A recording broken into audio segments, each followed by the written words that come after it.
Dear students, आज हम देखेंगे अनक्रेडिट चेक्स। अनक्रेडिट चेक्स का ट्रीटमेंट क्या होता है और उसका जो ओरिजिनल उसका जो है सारी हिस्ट्री वो क्या चीज़ है। अनक्रेडिट चेक्स का दूसरा नाम आप याद रखिएगा, अनक्लियर्ड चेक्स भी हो सकता है, अनकलेक्टेड चेक्स भी हो सकता है, uncollected receipts, deposit in transit और अनडिपॉजिट चेक्स। ये मुख्तलिफ किस्म के नाम है। मुख्तलिफ किस्म के पेपर्स में आई कैप ने टेस्ट किए हुए हैं सारे नाम। ये बहुत इंपॉर्टेंट है, सारे अपने याद रखने। आई कैप कोई भी पैरेलल वर्ड या सिनोनिम इसके बारे में यूज़ कर सकता है। ये सारे आई कैप ने यूज़ किए हुए हैं। अच्छा जी, हमारी स्टोरी अभी भी वही है समझने के लिए। आपके पास कंपनी बुक्स हैं जी, ABC कंपनी है आपके पास, वो बना रही है कैश बुक, बैंक कॉलम, और इधर से बन रहा है जी बैंक स्टेटमेंट। बैंक की बुक्स हैं और बैंक बना रहा है जी बैंक स्टेटमेंट। ABC कंपनी की चलो 3 कॉलम बना रहा है, विड्रॉल्स, डिपॉजिट्स और balance. Withdrawal column debit column होता है, डिपॉजिट कॉलम क्रेडिट कॉलम होता है, बैलेंस नॉर्मली अगर फेवरेबल है तो क्रेडिट कॉलम होता है। फर्स्ट यदि आपके पास बैलेंस पड़ा होता 10,000 आपको, और यहाँ पे भी ब्रॉडर बैलेंस जो था वो 10,000 ही था क्रेडिट। ठीक हो गया। अब हमारा मेन इशू शुरू होता है। आपको मिस्टर बी ने, जो कि हमारा कस्टमर है, 3,000 रुपये का चेक दिया। किस तारीख को जी? फर्ज करें 29 तारीख को आपको चेक मिला। ठीक हो गया जी, 3,000 रुपये का चेक मिला कस्टमर की तरफ से।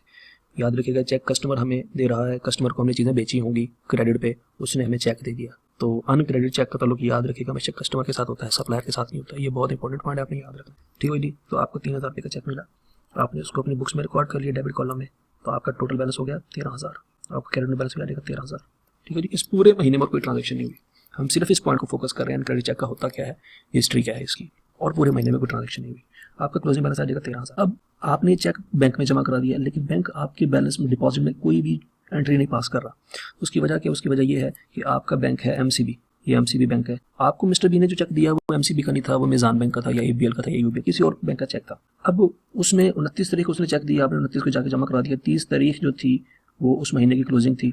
उसके बाद आगे ये कम तारीख आएगी, तो बैंक को टाइम चाहिए होता है चेक को क्लियर करने का। कोई भी वजह हो सकती है। 30 आखिरी क्लोजिंग तारीख थी और 30 को फर्स्ट सैटरडे था और ऑफ था बैंक, सैटरडे संडे ऑफ है। अब 2 तारीख को जाके वो चेक क्लियर होगा। तो चेक क्लियर होने का मतलब ये है कि MCB बैंक जो है ये चेक मिजान बैंक में क्लियरिंग हाउस में भेज देगा, वहाँ से उसके अकाउंट में से जो पैसे होंगे वो ट्रांसफर होंगे, तो ही आपके अकाउंट में पैसे आएंगे।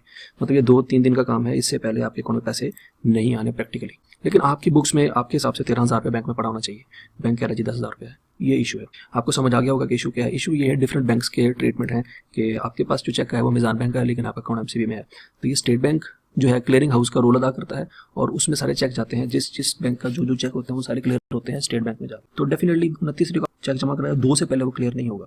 तो अब बैंक ने आपके अकाउंट में 1 रुपया भी नहीं लिखा। आपके हिसाब से आपने बैंक से 13,000 रुपये लेना है, लेकिन बैंक के हिसाब से 30 तारीख तक बैंक ने आपको 10,000 ही देना है। ठीक है जी, आपने याद रखना है। अब आपका बैलेंस और बैंक का बैलेंस जो है, बैंक ने अपना बैंक क्लोज किया तो 10,000 रुपये शो हो रहा होगा क्रेडिट बैलेंस। अब आपने इसको ठीक करना है। आप क्या करेंगे जी? एडजस्टेड कैश बुक बनाएंगे 30 तारीख को, इसको दोबारा लिखेंगे ब्रॉड डाउन यहाँ पे 13,000, ये अनएडजस्टेड बैलेंस है, और यहाँ पे आ जाएगा जी bank reconciliation statement, balance as per bank statement 10,000 credit balance. अब अल्टीमेटली इस चेक ने जिसको हमने डेबिट किया है, ये इसने बैंक में जाके डिपॉजिट कॉलम में लिखा जाना है, में जाके क्रेडिट होना होता है। तो ये चूंकि क्रेडिट होना होता है, अभी फिलहाल नहीं हो रहा, तो हम BRS में लिख देंगे इसको, क्योंकि आज नहीं तो कल ये हो जाएगा। तो हम यहाँ पे लिखेंगे 3,000, चूंकि इसने क्रेडिट होना है तो हम यहाँ पे इसके नेचर क्रेडिट ही लिखेंगे। तो डेफिनेटली ये क्रेडिट बैलेंस है, ये क्रेडिट बैलेंस आपस में ऐड हो जाएंगे। अनक्रेडिटेड चेक्स ने बैलेंस में ऐड होना है, तो 13,000 का बैलेंस यहाँ पे आ जाएगा और इसको कहेंगे adjusted balance as per cash book. इसको क्लोज करेंगे 13,000, चूंकि हमने तो कोई एंट्री नहीं करनी, हमारा क्रेडिट बैलेंस 13,000 आ रहा हो। ये एडजस्टेड बैलेंस है, हमारा ओपनिंग और क्लोजिंग दोनों वही सेम बैलेंस। अच्छा जी, ये 10,000 है और ये 13,000 है, तो ये adjusted balance as per cash book भी 13,000 है। हमारे पॉइंट ऑफ व्यू से ये बैलेंस जो है ये डेबिट बैलेंस है, तो हम इसको भी कहेंगे जी ये हमारे पॉइंट से डेबिट बैलेंस है। बैंक के पॉइंट से क्रेडिट बैलेंस, हमारे पॉइंट से डेबिट बैलेंस है। तो एडजस्टेड बैलेंस पर कैश बुक लिखेंगे, उसकी नेचर वही लिखेंगे जो हमारे हिसाब से बनती थी 13,000, बाकी सब कुछ बैंक का पॉइंट ऑफ व्यू से लिखेंगे। लेकिन अगर बैंक का बैलेंस ओवरड्राफ्ट है तो वो डेबिट नेचर का होगा, तो उसमें ये वाला चूंकि क्रेडिट होना है तो ये माइनस हो जाएगा। याद रखिएगा, बैंक का बैलेंस अगर क्रेडिट है, इसने भी क्रेडिट होना है तो ये जमा हो जाएंगे, लेकिन बैंक का बैलेंस अगर ओवरड्राफ्ट है तो मतलब वो डेबिट बैलेंस है, तो उसमें ये क्रेडिट वाला बैलेंस क्या हो जाएगा?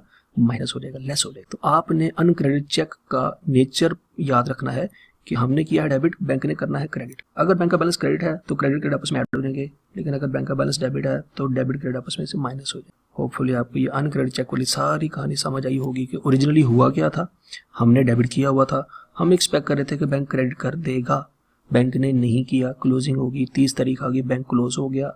अभी अल्टीमेटली 2 दिन बाद होगा। हमने 30 तारीख को बैलेंस शो करना अपनी बैलेंस शीट में, जो कि 13,000 है। हम कहेंगे जनाब हमारे हिसाब से तो बैंक में इतना पैसा बनता है, हम अपनी बुक्स में ये शो करें। ठीक हो गया। और तो वो चेक अल्टीमेटली, टाइमिंग डिफरेंस है, तो वो चेक अल्टीमेटली बैंक के बैलेंस में ऐड हो जाएगा 1 दिन बाद या 2 दिन बाद, तो हम BRS में लिख देते होते हैं। तो बैंक का बैलेंस अगर क्रेडिट है तो वो क्रेडिट क्रेडिट आपस में ऐड हो जाएंगे, अगर डेबिट है तो वो माइनस हो जाएंगे।